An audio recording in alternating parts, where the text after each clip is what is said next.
Carla Zambelli, o futuro dela também na Câmara dos Deputados. A Elisa Claveri tem informações da CCJ, a Comissão de Constituição e Justiça, que deve se reunir logo após o fim do recesso com o relator do caso. E, claro, no centro dessa discussão, a possível perda do mandato da deputada que está foragida e na lista da Interpol. Elisa, conta pra gente, por favor. É isso mesmo, Andréia. A perda de mandato de Carla Zambelli, só para a gente lembrar, seria pela condenação criminal. Quem é condenado criminalmente perde o seu mandato, mas isso tem que ser analisado pela Câmara dos Deputados. Primeiro passo lá é a Comissão de Constituição e Justiça. Agora, porque eu conversei com o presidente da CCJ, que é o deputado Paulo Aze, o que ele me disse? Que assim que acabar o recesso, ele vai se reunir com o relator Diego Garcia para eles entenderem qual vai ser o trâmite possível. E Paulo Aze me diz o seguinte: a gente está diante de um fato inédito. É a perda de mandato por um parlamentar que foi condenado criminalmente, mas que está foragido.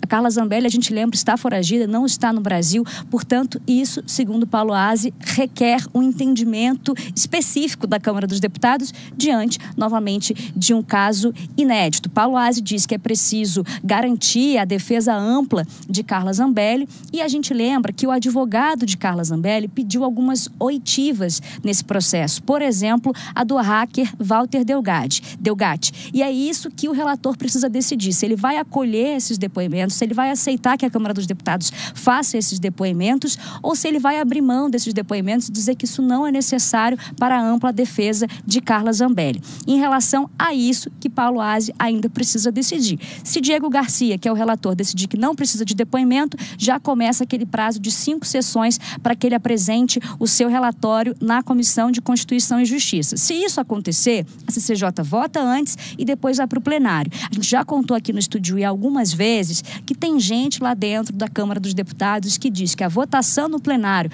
de Carla Zambelli vai depender muito do momento político em que isso for colocado. Porque se for um momento em que houver uma tensão com o Supremo Tribunal Federal, muita gente aposta que os deputados vão usar o caso de Carla Zambelli, não por conta dela especificamente, porque ela não tem muitos aliados na Câmara dos Deputados, mas vão usar o caso dela para dar uma resposta ao Supremo Tribunal Federal. Tem um outro caso interessante, porque aliados de Carla Zambelli dizem que o caso dela pode ser usado como uma moeda de troca em relação ao caso do deputado do PSOL, Glauber Braga. Glauber Braga, ele também tem um processo de cassação. No caso dele, um processo de cassação que correu lá no Conselho de Ética, mas que também precisa ser analisado pelo plenário da Câmara dos Deputados. E aí o que a gente escuta de aliados de Carla Zambelli é que eles queriam um pelo outro, salvo o mandato, então, de 2 espectros políticos. Mas tem gente no Centrão que diz o seguinte: olha, os casos são completamente diferentes, mas eles não descartam que Hugo Mota, de fato, possa votar os 2 casos no mesmo momento por um entendimento político. Tudo isso, claro, a temperatura de tudo isso vai ser sentida depois do recesso parlamentar. Andréia.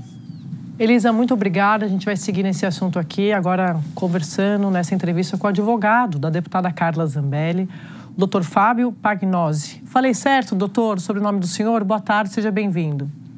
Falou certo, boa tarde, Sadi, boa tarde a todos, prazer estar com vocês aqui.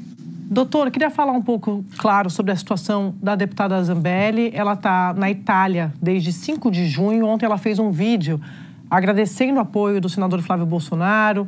Ela se diz alvo de perseguição e até disse que está exilada. Ela também agradece aos serviços do senhor. Eu vi ali o trechinho do vídeo dela. Queria falar um pouco com o senhor, porque antes de todo esse processo, eu cheguei a conversar com a deputada e ela estava considerando, pelo que eu entendi, se entregar. O que aconteceu? Na verdade, ela pensa em se apresentar às autoridades italianas a partir do momento que haja um pedido formal na Itália, né? Então, desde daquela época que ela foi para a Itália, não houve nenhuma manifestação do governo italiano em desfavor da deputada, né? Ela tem um endereço certo, ela tem um advogado que está representando na Itália, que também já fez suas primeiras petições lá, e até agora não houve nenhum pedido formal, a não ser esse pedido da Interpol, para que ela seja apresentada, tá? Então, eu não a considero hoje uma fugitiva da justiça italiana, tá? Mas então, só para eu entender, o que ela aguarda é uma notificação das autoridades italianas, é isso? Mesmo com esses pedidos todos aqui do Brasil. Isso o senhor não está considerando, pelo menos pelo que eu entendi. Queria que o senhor explicasse. Eu estou falando sobre Itália, né? Aqui no Brasil a gente sabe da situação da Carla, mas lá fora ela precisa correr um trâmite judicial, né? Um trâmite primeiro político, que esse trâmite ele vai do pedido para o Ministro da Justiça italiano, tá? Que isso vai de Itamaraty para a Itália. O embaixador também acho que se pronunciou, o Mosca. O Ministro da Justiça italiano ele ainda não se manifestou pela cassação ou não da deputada, né? Então, a partir deste momento, se houver um pedido de extradição ou não da deputada, aí sim o advogado vai ser notificado. Então, o advogado já teve no Ministério da Justiça italiano, já teve lá na Procuradoria e, por enquanto, não tem o que se fazer porque o processo dela ainda não está oficializado na Itália. Então, só existe um processo político. E aí, falando em política, queria que o senhor falasse para a gente sobre as articulações que ela tem feito junto a políticos de extrema-direita na Itália. Essa é a primeira pergunta. Quais são essas articulações? Eu não acredito que há uma articulação política, né, na Itália, necessariamente dita. Eu acho que há uma narrativa do que está acontecendo hoje no Brasil, né? Falando hoje, sem falar de esquerda ou direita, mas falando de perseguições, por exemplo, que tiveram ali no final de semana com o deputado Hélio Lopes, o deputado Sóstenes, o coronel Crisóstomo, o cabo Gilberto. Então, dá para ver uma certa resistência do Supremo Tribunal Federal a certos personagens da direita, né? E isso traz um cenário favorável para a Carla ali na Itália, mostrando que pessoas da direita, tá, com muitos seguidores ou que talvez sejam importantes para o partido da direita, mostrem ao ministro da Justiça que realmente existe uma perseguição política. Então, a Carla ela é mais uma dessas perseguidas políticas, independente do que existiu no Brasil ou não. Eu acho que existe ali uma acusação muito maior e muito mais grave do que realmente aconteceu. O doutor, e quando ela agradece ao senador Flávio Bolsonaro, a que ela se refere? O que o Flávio Bolsonaro fez por ela para merecer essa gratidão? Flávio Bolsonaro mencionou, né, a deputada, e se eu não me engano, no vídeo que o senador postou, ele pede ajuda do governo italiano para acolher a Carla naquele momento, né? Doutor Paulo, é o Otávio Guedes, prazer falar com o senhor. O senhor comparou a situação da sua cliente com o deputado Hélio, que estava fazendo um protesto ali, com um esparadrapo na boca, e o Sóstenes, que dá declarações ali contra o STF, entre outras. Mas a sua cliente, ela foi condenada por invadir um sistema de computadores e fazer um documento falso em que Alexandre de Moraes decretava a sua própria prisão. Em outro processo, também é pegar uma arma e sair atrás de um cidadão. Assim, onde é que entra a perseguição política? Já que não são crimes que têm a ver com opinião, com nada. É crime comum, é falsidade ideológica, é ameaça, etc, etc. Boa pergunta, Otávio. Se nós formos analisar de um contexto jurídico, né, vamos lá. Só existe a palavra de um hacker contra a palavra da Carla, né? Desproporcionalmente falando, a pessoa que efetuou a tal invasão teve 8 anos de cadeia. Carla Zambelli teve 10, sem direito à defesa, né? Inclusive a defesa, né, os seus recursos foram negados até na época, o antigo advogado Daniel Bialski. A partir desse momento, essa perseguição, eu dou um exemplo muito claro aqui, onde o ministro ele fala que independente, né, do legislativo, ela está cassada. Então, ora, se fosse normal, não haveria tal decisão do ministro dizendo que ela está cassada de qualquer forma. Então, virou uma formalidade hoje dos parlamentares votarem ou não, ou seja, não tem nenhum apelo, nenhuma força hoje à Câmara dos Deputados. Então, se fosse pensar nessa analogia, não precisa-se mais da Câmara dos Deputados, porque hoje o Judiciário, ele julga, ele legisla, ele faz o que ele quer, sem precisar hoje dos políticos, né? Mas, doutor Fábio, o que tem a ver isso com a pessoa que pega uma arma e sai correndo atrás de um cidadão, que não é ministro do STF, não é do Poder Judiciário, não é Poder do Legislativo, do Executivo? Onde é que entra? Por que ela correu, então, atrás? Não seria, dentro dessa lógica, sair e correr atrás com a arma contra o Alexandre de Moraes e não com aquele cidadão? Otávio, na verdade, essa questão da arma não é a questão que está sendo o processo de cassação na Câmara, né? É um processo que ela ainda está respondendo, é um processo que tem recurso, é um processo que foi pedido vista, então esse processo da arma ainda nem entra nessa discussão da decisão do Alexandre de Moraes. Sim, mas então vamos para o outro. Mas, de qualquer maneira, entra num contexto que eu estou falando de crimes comuns, não são crimes de opinião, de atacar o Alexandre de Moraes. Na verdade, o hacker disse que ela invadiu o sistema e mandou fazer um mandado de prisão contra o ministro. Isso, convenhamos, não é política, né? Não é fazer política o papel que ela está como deputada. Ela nega esse crime? Ela nega veementemente, né? Tanto que não existe uma prova. No celular apreendido da Carla, existe uma única coisa lá. O quê? Esse mesmo print que todo mundo teve acesso, os jornais, a imprensa, daquele mandado de prisão do Alexandre contra ele mesmo, né? Isso não veio dela, isso chegou uma mensagem para ela. Fora isso, não existe mais nada. Ou seja, todo mundo que recebeu essa mensagem, esse print, então, ajudou a invadir o CNJ, nunca houve pedida, né, para esse hacker invadir o CNJ. Foi contado já a versão da Carla, a versão de outras pessoas que aí nesse meio desse inquérito, de que o hacker ele veio para mostrar que o sistema de votação era fraudável. E isso ele não conseguiu fazer, ele é tão bom como hacker que não conseguiu mostrar isso, e depois de 2, 3 meses que ele vem enviar uma mensagem para algumas pessoas com essa decisão falsificada. Então, eu não acredito, tá? Como defesa também, eu não acredito que a Carla tenha o mínimo de saber tecnológico para fazer tal coisa e pedir tal coisa para o hacker. O que ela ganharia com isso fazendo um mandado de prisão do Alexandre e com ele assinando? Faria algo bem feito, né? Então, assim, para mim isso aí foi até uma peça bem ridícula. Ana Flor chegando aqui no Estúdio I com pergunta para o senhor. Doutor, Ana, boa tarde. Boa tarde, colegas. Boa tarde a todos. Doutor, eu queria lhe perguntar mais uma vez sobre esse caso, qual já há condenação tramitada em julgado contra a deputada Carla Zambelli, que é a questão do hacker. Existem, inclusive, provas do hacker entrando no Palácio da Alvorada, outros depoimentos. Quer dizer, não é a versão de um contra o outro. Está mais que comprovado que, inclusive, ela contratou, com recursos da Câmara, o Delgatti. Então, queria lhe perguntar por que o senhor ainda nega essa conexão entre os dois. Vamos lá. Em nenhum momento eu disse que não houve conexão. Até porque ela mesma afirma que conheceu o hacker Delgatti.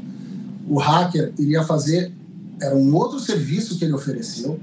E esse recurso da Câmara, que é um recurso que eu gostaria de saber, porque esse recurso da Câmara foi explicado lá atrás, que foi um assessor que comprou caixas de bebida alcoólica do hacker, e esse valor foi devolvido depois pelo próprio assessor para um terceiro. Isso aí já não faz nem parte mais do processo, né? Então, isso aí não é verídico na questão que ela pagou esse hacker, tá?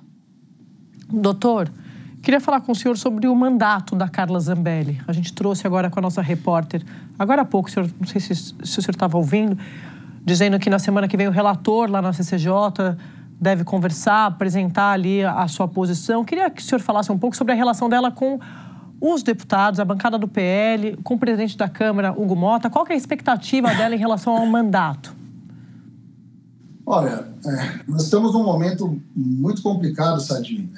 Um momento em que há sim, uma guerra silenciosa com o Legislativo, com o Judiciário, o Executivo. Então, a gente está num momento de incertezas, né? Como a própria repórter comentou sobre o Glauber também, que está ali como seria uma moeda de troca na votação. Então, é um momento muito duvidoso para todos, né? Obviamente, eu tenho esperança de que ela ganhe na CCJ e que na votação, pode ser uma votação acirrada, mas eu imagino que nós vamos conseguir êxito dela não ser cassada na Câmara. Mas, de novo, isso depende muito do cenário político que nós vamos ter aí daqui 15, 20 dias, que tudo pode mudar, né? Mas o senhor pode dizer para a gente com quem ela tem conversado? Quem que o senhor considera, ou se ela se sente abandonada? Porque a gente já viu várias vezes o ex-presidente Bolsonaro dizendo que não quer saber de Carla Zambelli. Mas quem ficou do lado de Zambelli? Que o senhor pode dizer, esse é camarada? Eu não posso dizer... Eu acho que a forma não é quem ficou ao lado de Zambelli, né? Eu entendo o presidente Bolsonaro, por questões, obviamente, ele está passando num processo judicial, ele está também com problemas hoje na justiça, e obviamente ele trazer a Carla para próximo aumenta mais essa panela de pressão, né? Então, não quer dizer que ele a abandonou, pelo contrário, a deputada ela é muito agradecida à família Bolsonaro, tanto que o Flávio se pronunciou a favor dela. O Eduardo Bolsonaro, eu não posso me lembrar se foi 2, 3 semanas atrás, ele também comentou que ela era uma das perseguidas políticas, né? Então, ela tem muita estima pela família Bolsonaro, e a relação com a Câmara, que você me perguntou, o deputado Sostens, o deputado Hélio, acho que o PL inteiro se solidariza com a Carla. Doutor Fábio, a Carla Zambelli foi, digamos assim, a precursora dessa fuga do Brasil, saída alegando perseguição política. Nesse cenário, ela comentou alguma coisa com o senhor sobre esse tarifaço, que o Eduardo Bolsonaro foi antes dela, se eu não me engano, depois ela repete o gesto. Ela comentou com o senhor a respeito desse tarifaço, se ela, como Eduardo Bolsonaro, também é a favor? Tá, eu vou voltar só um pouquinho, se me permitir. A Carla, quando saiu do Brasil, ela saiu do Brasil para um tratamento de saúde, né? Ela não tinha como prever que ela iria ser condenada. Quando ela chegou nos Estados Unidos e veio a decisão que ela foi condenada, a partir desse momento ela falou, não estou tendo um julgamento justo. Então, ela não saiu do Brasil com o intuito de fugir, até porque ela tem um filho de 17 anos que depende 100% dela aqui, uma mãe que já tem 75 anos que também depende dela aqui, né? Então, em nenhum momento ela quis fugir do Brasil, mas ela sabia que se ela voltasse para o Brasil, no regime atual, nas coisas que estão acontecendo, nessa obscuridade, nessa incerteza jurídica, ela realmente seria um mártir e não conseguiria sair. Doutor, só para não deixar sem resposta, ela já estava condenada pelo Supremo, tá? Quando ela deixou o país pela fronteira com a Argentina. Então, ela deixou o Brasil já condenada pelo Supremo. E pela Argentina, né? Não foi... Isso. Por que ela optou? Se for tratamento médico, se a pessoa não está bem de saúde, por que faz uma viagem longa? Vai para a Argentina, depois... Esse tratamento médico dela é um tratamento médico específico, tá? Ela tem uma lista de doenças, além de doença cardíaca, ela tem fibromialgia, ela tem várias outras doenças, e era rotineiro ela viajar para tratar essa doença com um tratamento alternativo. Tá? Isso aí não foi a primeira vez, nem a segunda, nem a terceira. Né? Tanto que hoje na Itália ela continua tendo problemas de saúde seríssimos. Tá? Ela soube dessa decisão só quando ela pousou em solo americano, sabe? Senão ela não teria nem viajado. Mas a minha pergunta é o seguinte, quem tem problema de saúde geralmente tenta fazer o voo mais rápido, a viagem mais rápido possível. Se ela está tão doente, por que ela fez esse périplo? Saiu pela Argentina, onde, convenhamos, o controle de fronteira não é tão rígido quanto nos aeroportos? Não posso responder essa pergunta, porque nunca perguntei porque ela saiu pela Argentina, né? Mas o que eu posso afirmar é que ela não tinha proibição de viagem, senão ela não teria saído do Brasil, não ia conseguir passar pela fronteira nem da Argentina. Quando colocasse o passaporte brasileiro dela com as autoridades argentinas, se tivesse a Interpol, por exemplo, ela não ia conseguir. Tanto que a Interpol, dizem que só foi notificada quando ela pousou na Itália. Isso tem um gap muito grande de tempo, né? Doutor, eu queria agradecer imensamente a participação do senhor aqui, para a gente esclarecer essas questões sobre a situação política e jurídica da deputada Carla Zambelli. Um abraço, até a próxima. Obrigado, Sadio. Abraço a todos. Tchau, tchau. Vou seguir aqui falando do tarifaço, porque enquanto o presidente Lula